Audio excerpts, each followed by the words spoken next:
So who else has a cable that looks like this? Hi Monty. If you got a cable that looks like this, you should probably get a new one. Over the last 6 weeks, I've been doing a ton of tests with these cables, and this grouping includes a Apple 2-meter cable, a braided ESR charging cable, an Anker Powerline II, Powerline 3, Amazon Basics cable, a CHOETECH braided cable, and the cable that comes with the iPhone 12. And out of these 7 cables, there's also one over there, but I bought the wrong one. It's a Lisen one, tough. I don't know what the charging because I used the wrong head, bought the wrong heads. The best cables in this grouping are these two, the ESR and the 2-meter Apple cable, which you may think is funny because the 1-meter cable didn't make it, but they're two different products. They're not the same. They are very, very different. I've come to that conclusion after doing a deep dive on the charge heads, taking a look at the quality, doing a ton of bend tests, actually 25,000 bends for every one of these products. I've done charge tests before the bends and charge tests after the bends, and as you can see, I've definitely just went and mangled all of them just to see, you know, what else I can find about these products. At MobileReviewsEh, Monty,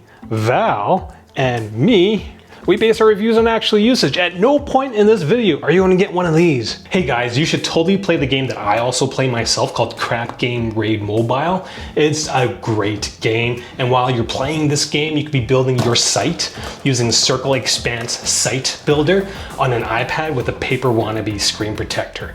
These products are good. They're great. They're pretty amazing. They are the greatest products ever made! So help keep this channel unsponsored, get your preferred cable through my Amazon links. I've included them in the description section below. We've also got Patreon if that is more your jam. So that's the intro. You ready to watch me destroy almost $200 worth of cables? Let's start with looking at the cable head really, really closely.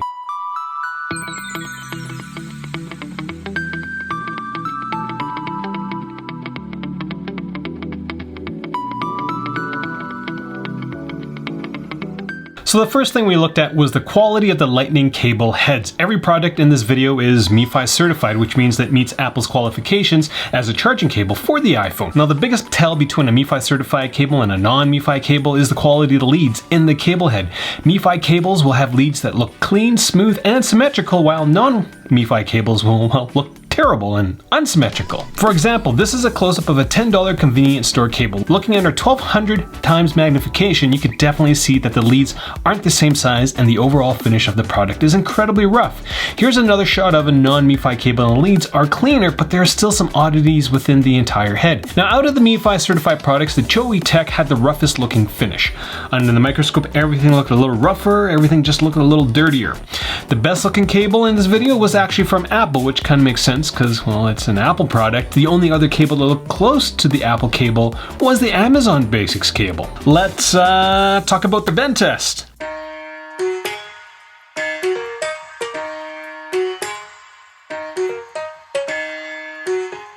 You guys remember Arthur? This little doohickey helped me test the potential battery killing power of the Magic Keyboard on the iPad. Now, Arthur reproduced asexually and came out with Arturos.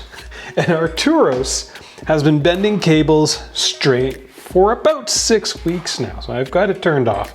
And basically all Arturos does is this thing bats the cable around and everything is kind of held down by this wavy channel. And I decided to go with a wavy channel because I didn't want to pin it down in one spot directly. I wanted the cable to have, we'll say, a bit of breathing room so it could kind of turn and twist on its own. That's kind of the mentality that I was approaching with Arturos. And the pinching, I found myself always using cables kind of right around here. That's kind of how I plugged in my iPhone into these cables. So this is to mimic that usage. And so basically Arturos makes a lot of noises because I'm not a good programmer. And he will bat the cable, hold it there for about 2 seconds, go all the way around, bat it over there, and I'll just leave this running for days on end until it hits 25,000 bends. So that's Arturos. This is how we tested our cables for the bend test. So based on Monty's calculation, Arturos has bent cables over 200,000 times in the last few weeks. But to my surprise, and this is a big surprise, none of the cables broke. Like a couple cables looked a bit rough, but none of them outright broke. So I'm guessing either companies have figured out how to make really good cables over the last few years, or my test just wasn't vicious enough. It was maybe too real. So every cable that I bent was definitely loose around the pivot point. The only definite conclusion that I could come to with this bend test was that the braided cables are going to be a little tougher from my perspective. I'll elaborate on that in a minute, and I honestly thought that the 1 meter cable from Apple included with your iPhone was going to blow up, because my old one blew up. This one was very, very similar, but it didn't. So yeah, but here's a neat tidbit of information that I will get into in the teardown, is that this 1 meter Apple cable is actually thinner than this 2 meter Apple cable. Now, if we take a closer look at non-braided cables, you'll see that the certain cable has pieces taken out of them, which shows kind of where Arturo's head made contact with the cable. It's very evident with the Anker Powerlines, as the stuff just kept coming off of it. All that black stuff that you're seeing on Arturo's, that's from the power lines. So that's one of the reasons why braided cables are better than non-braided cables. Now, if we were to take a closer look at like the 2 meter Apple cable, there are a few nicks here and there, but there's nothing terrible about it. The Amazon Basics was kind of the same thing as well as the 1 meter Apple cable. They all look a little beat up, but they didn't have stuff coming out of them or coming off of them like the Anker products did. Now, one of the assumptions that I made after doing that bend test was that braided cables were going to hold together a little better. That seemed to be the case, well, through this entire bend test. And that assumption was confirmed in the teardowns, which, well, in a few minutes. Now, before we talk about the charge rates, I'd like to thank Julius and Brian, 2 of my Patreon supporters, for helping me keep this channel unsponsored. Monty is also thanking you as well. None of these companies gave me these cables to test, and none of them told me go build Arturo's. I mean, Arturo's wasn't built, he was spawned by Arthur. So either help me out through Patreon or use my Amazon links to get your new cable for your iPhone.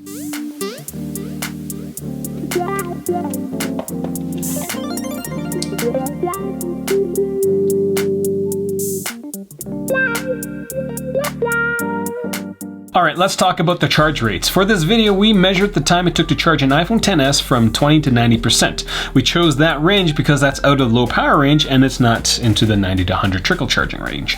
Each charge test was done with an 18-watt charger plugged in the same power bar into the same outlet. The only cable that I didn't do the charge test with was the Lisen cable because I brought the wrong head. Now, out of the 7 remaining cables, the fastest cable for the bend test was the ESR cable, followed by the 2 meter Apple cable.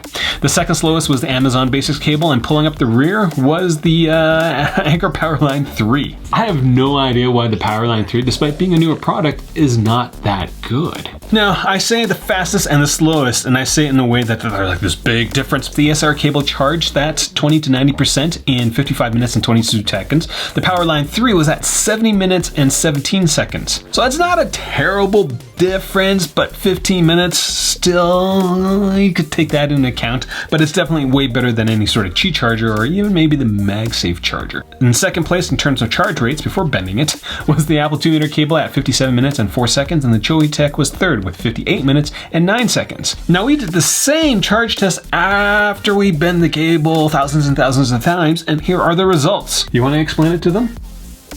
The only cable that was actually faster than before was the Amazon Basics one, so that was kind of weird. The only conclusion I can come to with that set of results is that the older your cable is, the slower it's going to charge. So if you've got your iPhone 5 cable and you're still using it with your iPhone 12, maybe it's time to get a new cable. Now, the product that stood out like a sore thumb to me was this Apple 1 meter cable. This thing was 30 minutes slower. So that is worrisome from my perspective. Now, I always kind of knew that, beat up cables would charge slower, so it's just really neat to see that assumption, well, be confirmed in this test. This channel really is about the small things, isn't it, puppy? All right, let's talk about, well, taking these cables apart, making them look like this. I'll be honest with you, the last time I did a video similar to this, I don't remember my thumbs and hands cramping up so much.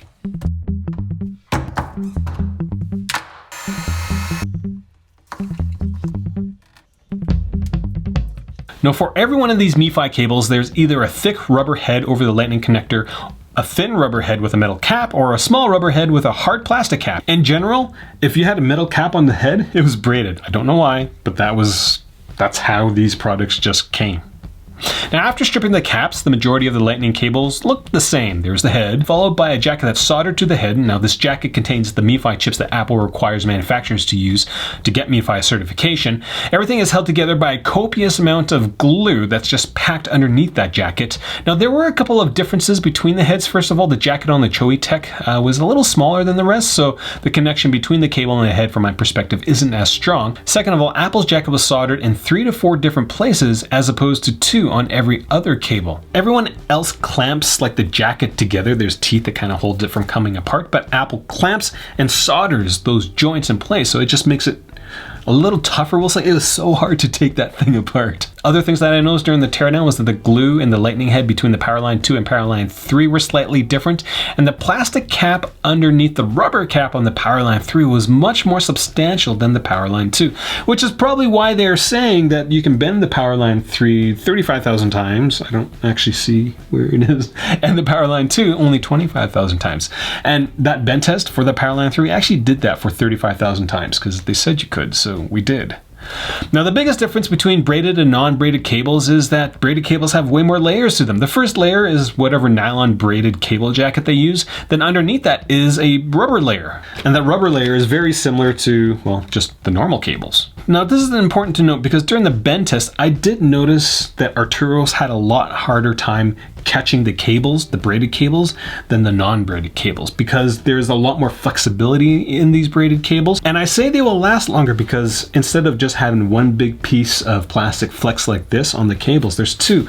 And so there's a bit of sliding action, which sure, there might be a little bit more friction, but it just makes the entire cable a lot more flexible. Now, beyond the top layers, each cable looked quite similar, as each had a braided shield, followed by a foil shield, and then the individual insulated wires. Now, the last thing I did in this video was break down the Apple cables and compare them. I initially thought that the difference in thickness might have been attributed to the rubber covering on top of the cables, but both of them were 0.5 millimeter thick. So I had to dig a little deeper. I discovered that the 2-meter Apple cable has a lot more of the braided shielding, has more filler in the cable, and it has a foil shield that is very, very tough to get rid of. Foil shield on the 1-meter cable, I can easily just like rip pieces of it off with my fingernails. I couldn't do that for that 2-meter one. This product is just way tougher than whatever cable Apple included with their iPhones, and I don't really understand why that is. Like, everything about the 2-meter cable, which is way more expensive than any one of these products in this video, is just way more substantial. Like, even the wires on the inside underneath all the foil and the insulation bits and the fillers are thicker.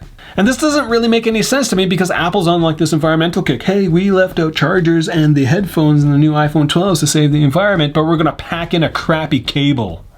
Go figure. It really doesn't make any sense, right, Monty? Like, I'm not the one who's crazy here, right? That's what we did to test all these cables. Here are the power rankings.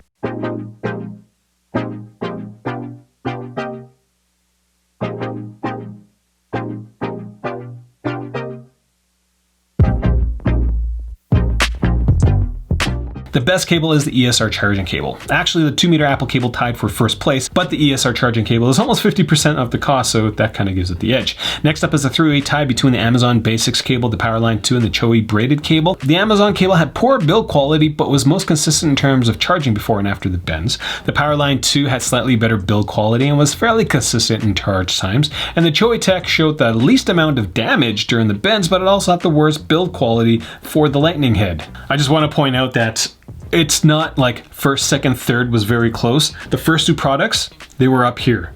Then the next 3 products, the ones I just talked about, they're like kind of down here. And the last 2 are just kind of like on the floor. There's not like this gradual, yeah, better. It's like good, and now the last 2 products were the Powerline 3, and the most terrible product, the one that you actually technically can't buy by itself, is the cable that Apple includes with your iPhone. Honestly, I can't explain why this thing charged so poorly. Like, between 80 and 90%, the wattages just dropped right off. It actually charged quicker during trickle charging than it did going from 80 to 90.